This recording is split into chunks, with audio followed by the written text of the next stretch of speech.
আসসালামু আলাইকুম। আমি কানিজ ফাতেমা পপি। নতুন একটা ব্লগে আপনাদের সবাইকে স্বাগতম। আশা করি যে যেখানে যে অবস্থানে আছেন ভালো আছেন। আমরাও আলহামদুলিল্লাহ বেশ ভালো আছি।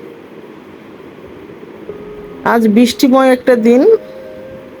তো দিনটি ছিল সারাদিনই বৃষ্টি, একেবারে মুষলধারে বৃষ্টি, সেই সাথে ঝোড়ো বাতাস। তো এই বৃষ্টি আসলে বলবো না, এটা ঝড় যেহেতু। তো অনেক অনেক জায়গায় বেশ ক্ষতি হয়েছে অনেকের। আর আমরা যেহেতু একটু শহর কেন্দ্রিক মানুষ, তো আমাদের কাছে বৃষ্টিটা আসলে একটা নতুন প্রাণ সঞ্চার করে। তীব্র গরম ছিল, তো গরমের পরে বৃষ্টি, বাতাস, এগুলো তো আসলে খুবই মানে স্বস্তির একটা বিষয়। তো বৃষ্টিতে খিচুড়ি, মাংস, এগুলো খেতে ভালোই লাগে। তো ছেলে মেয়েদের রিকোয়েস্টে রান্না করে নিয়েছিলাম। তো আজকে যেহেতু ওর বাবা বাসায়, বৃষ্টিতে আসলে পরীক্ষা বন্ধ হয়ে গিয়েছে বাচ্চাদের, আর ওর বাবাও বের হতে পারেনি, তাই আজ ঘটাসটাই আয়োজন। তো এখন পরোটা আর তান্দুরি চিকেন করব। তো আমি যেভাবে আসলে পরোটা বানাই সেটাই দেখিয়ে দিচ্ছি। এক আপু রিকোয়েস্ট করেছিল যে পরোটা রেসিপিটা দিতে। তো আমি আসলে একটু চিনি আর 1-1.5 চামচ সুজি দিই পরোটার সাথে, আর পানি আর তেল মিক্সচার করে তারপরে আটার ডোটা মাখি।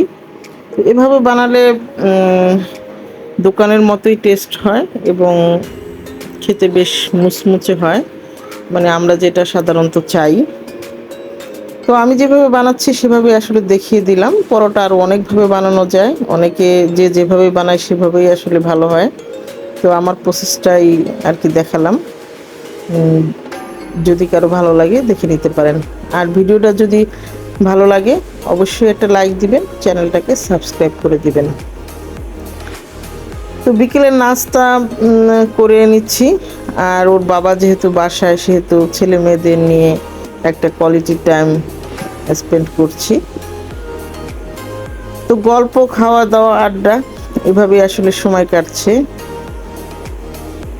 তারপরও আসলে খারাপ লাগছে যে অনেক জায়গায় ক্ষতি হয়েছে, অনেক মানুষ মারা গিয়েছে। তো আমরা যেহেতু শহরে থাকি, আমরা হয়তো বা ওইভাবে কোনো কিছু টের পাচ্ছি না। তারপরও খবরে দেখা যাচ্ছে যে ঢাকায় অনেক যে নিচু নিচু এলাকাগুলো আছে, দেখা যাচ্ছে যে ঘরের ভিতরে পানি ঢুকে গিয়েছে। এগুলো আসলে কষ্টদায়ক। তো যাই হোক, আল্লাহ সবাইকেই ভালো রাখুক, এটাই আসলে কামনা। আমি যখন কাজ করি আমার মেয়েটাকে সাথে নিয়ে করি, সে বলা যায় আমার হেল্পিং হ্যান্ড। তো আটাটা খুব ভালো করে মেখে দিচ্ছে। তো চেষ্টা করি ওকে আসলে এখন থেকেই প্রত্যেকটা কাজে, মানে যেটা ওর জন্য আসলে মানে করা যায় ওকে নিয়ে, আসলে সেটাই ওকে রেখে ওকে সাথে নিয়ে করার চেষ্টা করি। এখন থেকে যদি ও শিখতে পারে তাহলে হয়তো বা লেখাপড়ার পাশাপাশি ঘরের কাজকর্মগুলো, এগুলো হচ্ছে শৈল্পিক কাজ।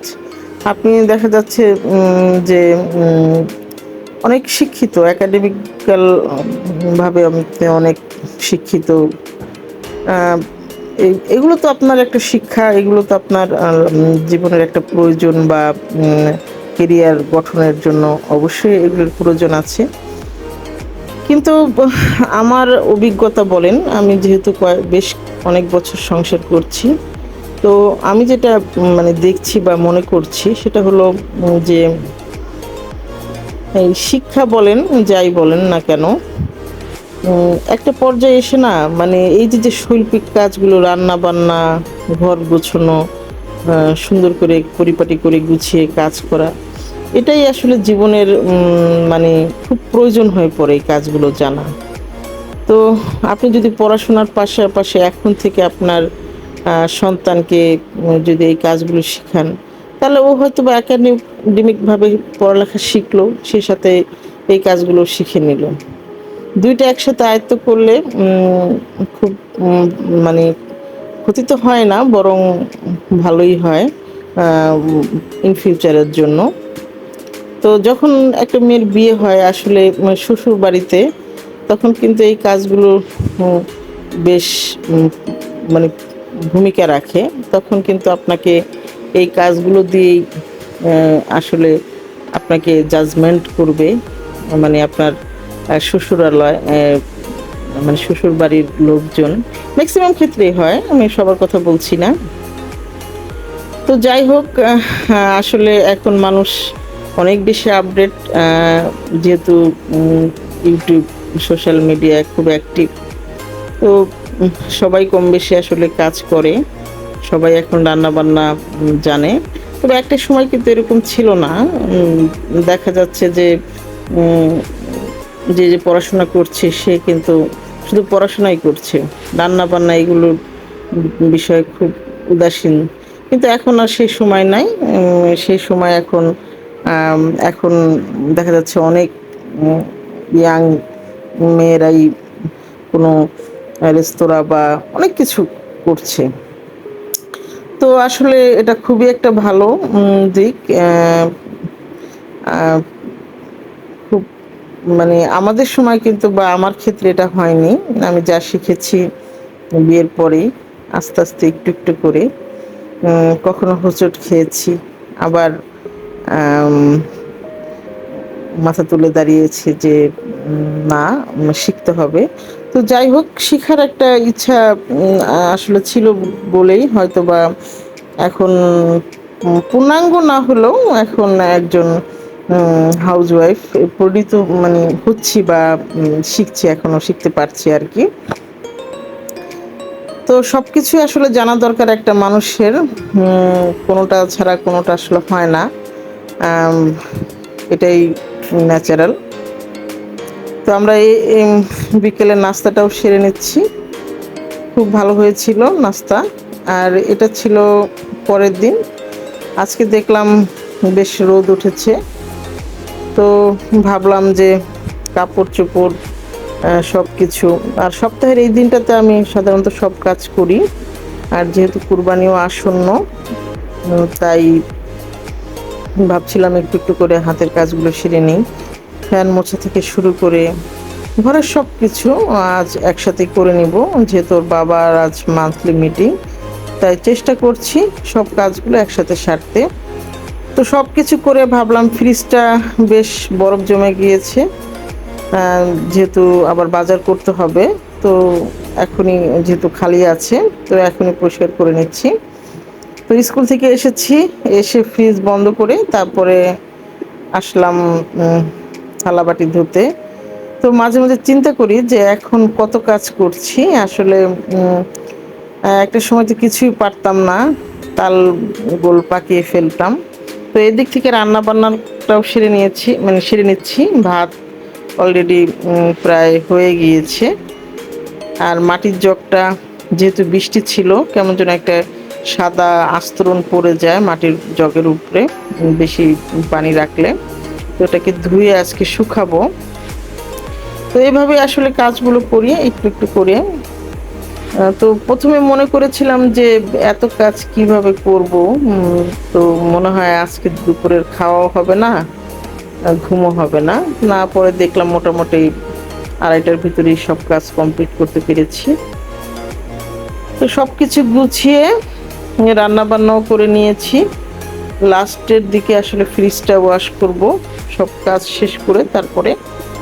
তো এইভাবে করলে আস্তে আস্তে দেখা যাচ্ছে যে একদিনে করা ঠিক না যদিও, তারপরও আমি প্রেশারটা একদিনই নিয়ে নিয়েছি। কারণ আগামীকালও আবার কিছু কাজ আছে যেগুলো করতে হবে। এই ফাঁকে আমার মেয়ে আবার সে আম ভর্তা খেতে চেয়েছে, তো আহ, তাকে একটু আম মাখিয়ে দিলাম। তো তাকে আম মাখা খেতে দিয়ে আমি এই ফাঁকে গ্রিলটা মুছে নিয়েছি। তো আস্তে আস্তে টুকটুক টুকটুক করে আসলে কাজগুলো হয়ে যাচ্ছে। কোনো কিছুতে আসলে অস্থির হওয়া উচিত না। সৃষ্টিকর্তা সব কিছুরই সাথে একটা স্বস্তি রেখেছে। যখন আসলে বাসায় এসেছিলাম তখন ভাবছিলাম যে কোথা থেকে কি করব। তো এটা থেকে আসলে একটা ছোটখাটো শিক্ষা নেওয়া যায় যে কোনো কিছু দেখে বিপদ বা কোনো অস্থির হওয়া যাবে না। কারণ অস্থিরতা আসলে সমস্যাই সৃষ্টি করে।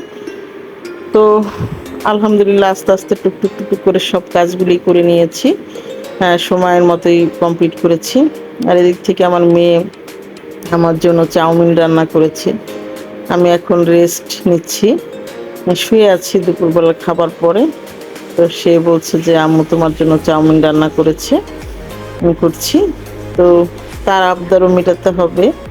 সবকিছু জন্য আসলে আলহামদুলিল্লাহ, আল্লাহ সবাইকে ভালো রাখুক। তো এই ছিল ছোটখাটো একটা ব্লগ আমাদের। তো আমি আমার মেয়ের চাউমিন খাচ্ছি। আপনারা অবশ্যই ভিডিওটাতে অবশ্যই একটা লাইক দিবেন আর আমাদের জন্য দোয়া করবেন। আসসালামু আলাইকুম। সবাই ভালো থাকবেন।